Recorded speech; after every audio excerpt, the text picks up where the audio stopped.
4 years since we met in person. And with the pandemic, we tried to keep the ICFC alive through virtual events. And thanks to our members and many of you here, we were able to keep on going. And for those who are not aware of ICFC, we were established in 2004. It's a registered nonprofit organization, and our main goal is just to bring people together to learn about, India and Canada in a variety of fields. And we bring experts to come and share their knowledge and expertise with us. So today, we'll be covering a very interesting earth sciences topic. And I just wanted to say, during the pandemic, it was an experiment for us, going virtual like many other organizations. But the benefit of that, what we found was we were able to widen our circle and our horizon, because we were able to cross time zones, and we had speakers, guest speakers from Vancouver, from the United States. We had people calling in from India and Europe. So that was something that was, I would say, a good experience for us that came out of the pandemic. However, we missed the samosas and we missed seeing all of you, so we really wanted to come back to the in-person events, and I think people are ready to come back and meet in person again. So thank you once again for joining us, and we've left some pens and paper on the tables. We'd like to invite you to share your thoughts and ideas of topics you'd like to have us cover in upcoming events. And if you could also put your name and number so we can contact you for ideas of speakers, and maybe you'd like to help us organize a few events.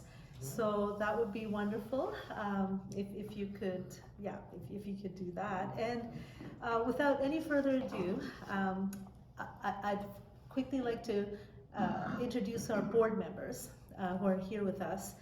My name is Roohi Ahmed, President of ICFC. And we have Stephen Desjardins, the Vice President of ICFC.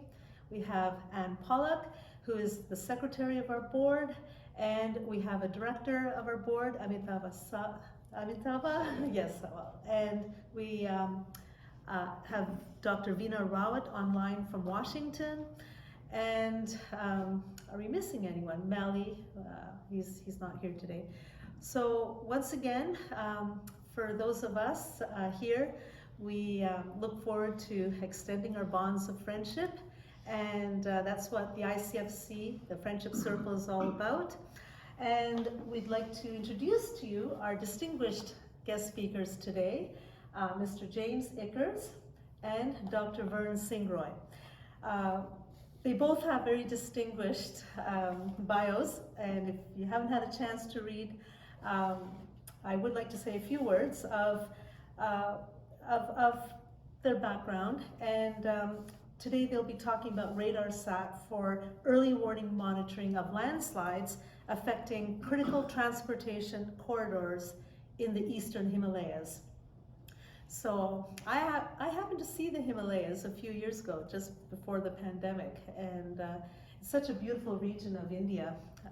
So we're really looking forward to hearing about your experience there. So Dr. Singhroy is an engineer and president of Geospatial Inc. in Ottawa. He provides strategic satellite image intelligence, advice, training, and image interpretation services. Dr. Singhroy is an internationally recognized expert on remote sensing applications, providing advice and training to governments over 40 countries. He was the chief scientist of the Canadian Space Agency billion-dollar RadarSat constellation mission, which was launched in June 2019. Dr. Singhroy has published 250 papers and maps in scientific journals, proceedings, and books. He was the editor-in-chief of the Canadian Journal of Remote Sensing, and he is the co-editor of 7 books, including of the Encyclopedia of Remote Sensing. In January 2021, Springer Press published his book on advanced remote sensing for infrastructure monitoring with over 9,000 current downloads. Congratulations. Do you have a copy here for us? Next time. Springer would sell it, not me. Professor Singhroy received the prestigious Gold Medal Award from the Canadian Remote Sensing Society and the Queen Elizabeth Diamond Jubilee Medal for his contributions to Canadian and international remote sensing applications and education. So we're very pleased, Dr. Singhroy, you could be here with us today. And accompanying Dr. Singhroy, we have James Ikkers. He's the Senior Policy Advisor at Geological Survey of Canada at Natural Resources Canada. James, since 2008, has managed relationships with science-based organizations in the Asia Pacific to pursue areas of cooperation concerning geospatial technology, remote sensing and geosciences, and he was also responsible for supporting and expanding Canadian commercial engagement. In his current position at the Geological Survey of Canada, James is responsible for contributing to the success of the Minerals Geoscience Program and managing domestic and international cooperation in the earth sciences with allied government partners. James and I go back a number of years. We're old friends. I should say old, we're still young, but good old friends. We're long-time friends. Yeah, long-time friends, good way of putting it. And we're very happy you could join us here at the Friendship Circle. So take it away. Thanks very much. You're welcome. And Vina, I hope everything is, you can hear everything okay? Everybody say hi to Vina. Thank you. Great, thank you, Vina. Thank you very much, Roohi. I have more of a distinct background. Vern is a really distinguished one, but enough of that. I will provide a context of the more technical subject matter that Vern will get into. And I'm focusing on the years 2002 to 2018, and the title of the presentation is the Canada-India Cooperation in Earth Sciences.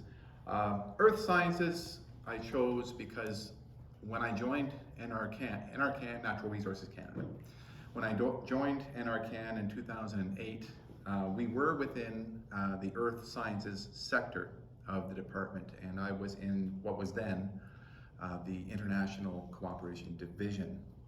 And unfortunately, that division concluded in 2018. So that's partially explaining the date range, but also this date range does represent a very, very strong, especially in 02 and growing thereafter, very strong Canada-India relationship bilaterally, politically, and of course for our purposes, science and technology. That's when we at NRCan really picked up the ball and started actively cooperating with our counterparts in India. So hopefully this will be just very short context. It'll give you an appreciation for where we were. It's a little trip down memory lane. I've divided the short presentation into 3 chunks. Firstly, it provides the context, the origins of our science, technology, and innovation relationship between the earth sciences sector of NRCan and our counterparts in India. There'll be one slide on priorities, which it flows from the first part of the context where we were promoting trade and investment and STI, science, technology, innovation opportunities based on the very strong relations between Canada and India that really grew since 2002. So that was where we prioritized science missions, business missions, and a lot of cooperation during that time. And then I'll highlight a couple of other projects with key partners that we have at in India that also shows the timeline, shows the type of other work we did that actually flowed into the project that Vern will highlight.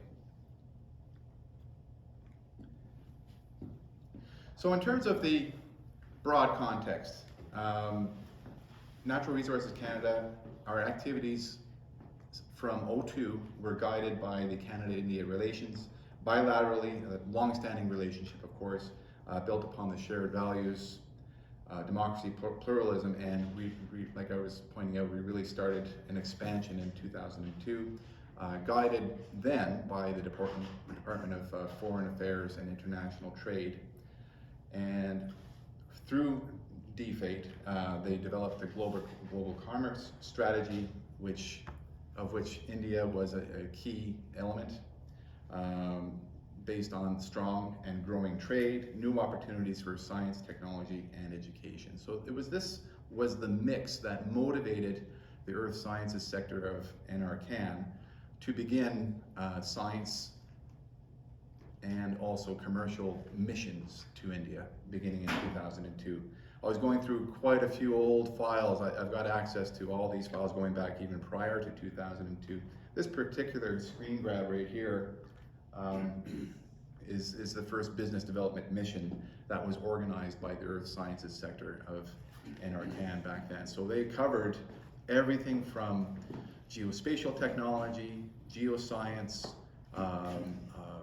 groundwater geoscience, remote sensing, and they had quite a contingent of government representation as well as the private sector and academics. 2002 was the first one, and there were frequent such missions between '02 and the last one really took place in 2011. That was a really, really busy period for almost 10 years. So with the focus on science, technology, and innovation, that's where the earth sciences sector at NRCan really took hold and took influence from the activities between it's currently Global Affairs Canada, of course, so then the Department of Foreign Affairs International Trade. And nation to nation, the Science Technology Agreement was signed in 2005.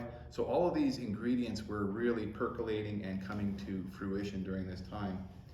And through that, there was the formation of what some folks might remember is the International Science Technology Partnership Program, ISTPP. So Roohi had a very influential role in defining a lot of what government departments did under this program, and that's actually when we met at about 2008, when I joined NRCan and got onto the India file. ISTPP was one of the very first things I learned about. And I, in fact, was a sector coordinator assigned to the earth sciences topic under the program. So relevant thematic areas, earth sciences, disaster management, very relevant to the earth sciences sector of NRCan. Information communication technology, so that's a very high level, but where that's relevant to NRCan is the management of geospatial data, remote sensing data, spatial data infrastructure as well. That was the terminology to manage geographic data effectively. And other linking themes included the sustainable development, sustainable environmental technologies, alternative energy, and aerospace, of course. So there's again the aerospace linkage to the use of satellite remote sensing.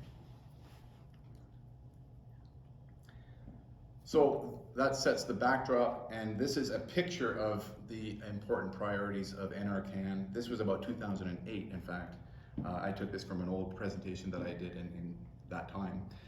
So NRCan had economic development, environmental responsibility, safety, security, and governance as three pillar departmental priorities.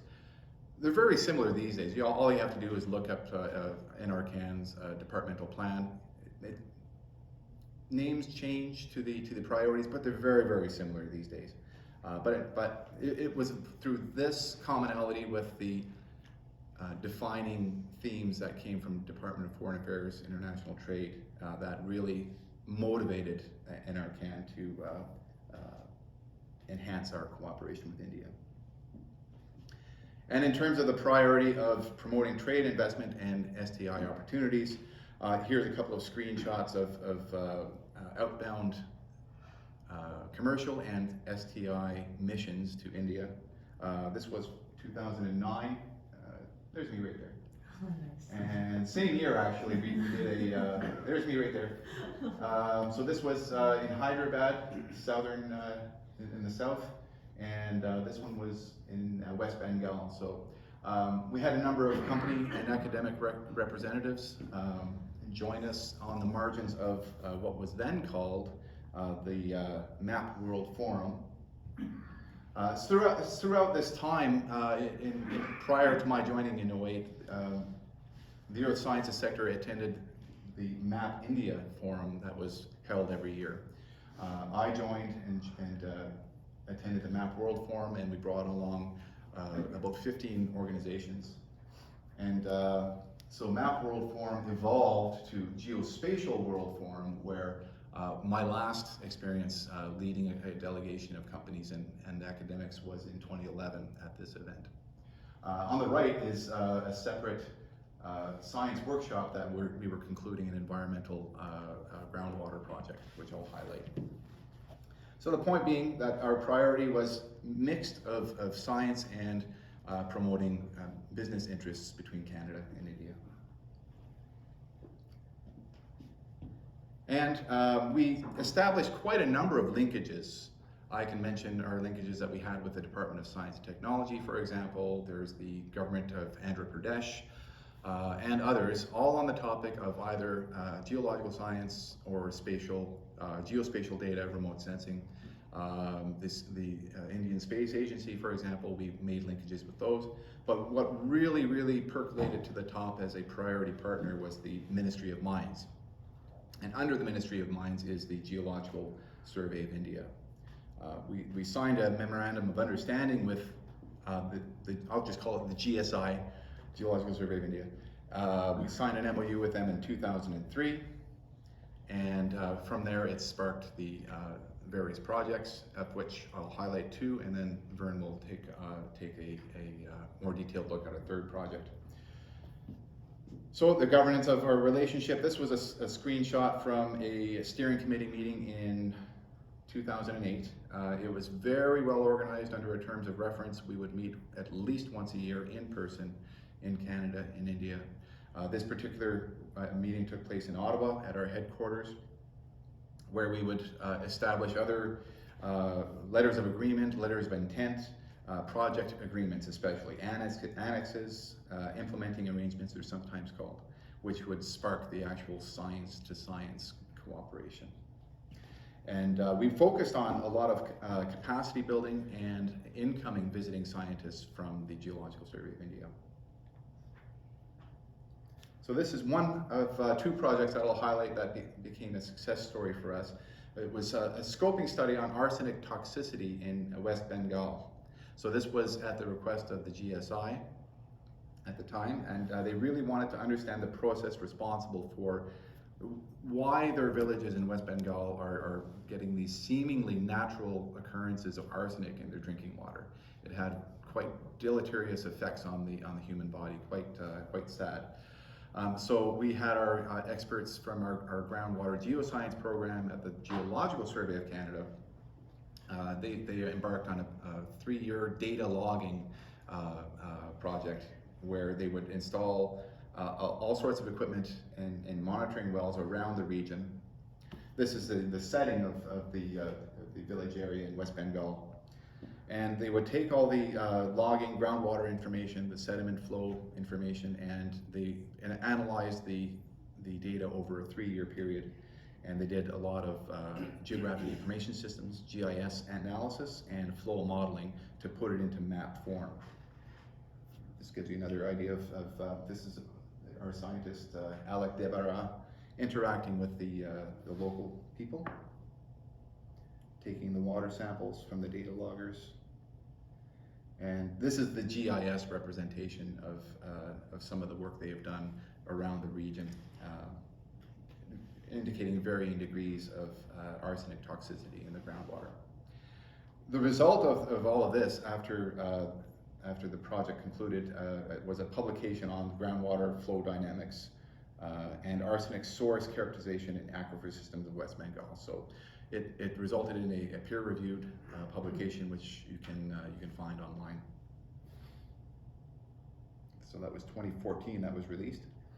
And then quite a common issue for Canada and India, but more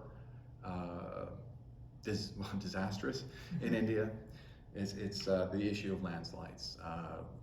We have many landslides in Canada, same in India. The effects of landslides in India, of course, is it's much more common to have effects on human life, quite simply. Where in Canada we might have hundreds of landslides, but they're in remote areas, unpopulated.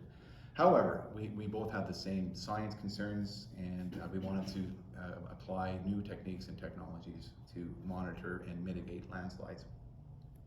So this took place between 2006 and 2012, where we merged a lot of ground-based technology, GPS, laser range systems, and slope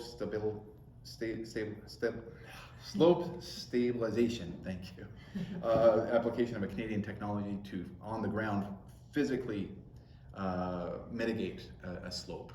And you might be very well familiar if you've driven around mountainous areas or hilly areas in Canada or abroad. It's the idea to tack in these big spikes into the sides of landslides. That's a Canadian innovation. And India adopted that technique as a result of our collaboration.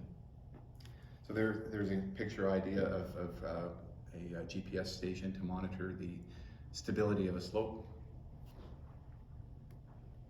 And this is a remote sensing depiction of utilizing spaceborne radar, known as synthetic aperture radar, where it's really interesting. You can measure centimeter, even millimeter movement over time from space. That's quite amazing.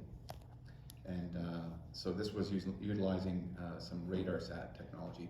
So the evolution of our relationship came to a point where it was really intriguing to our friends at the Geological Survey of India to investigate further the use of spaceborne radar.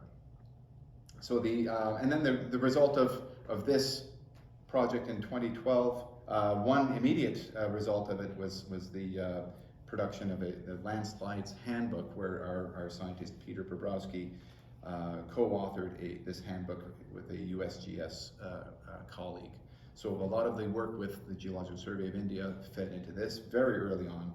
And then in 2012, Dr. Bobrowski and others at the Geological Survey of Canada did a review of existing landslide guidelines, and some of the work that was done with GSI has been indicated there.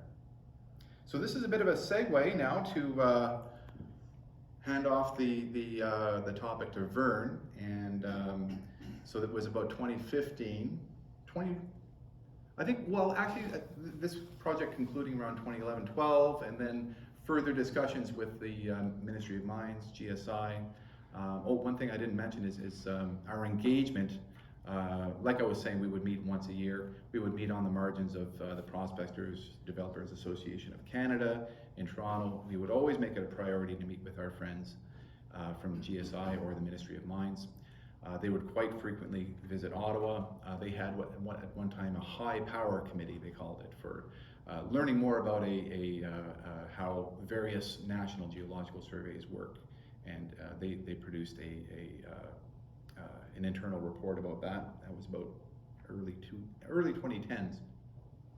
But in any case, we utilized our relationship and the frequency of our meetings to continue the discussion about how we will monitor landslides from space. And so this is where Vern will come in.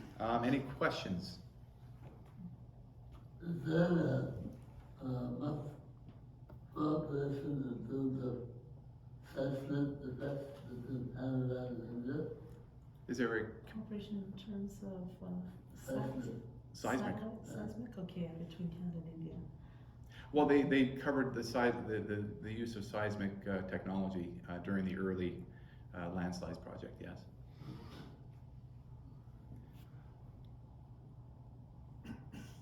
I'll get Vern's presentation ready. Any other questions? if you wanted to, Vern,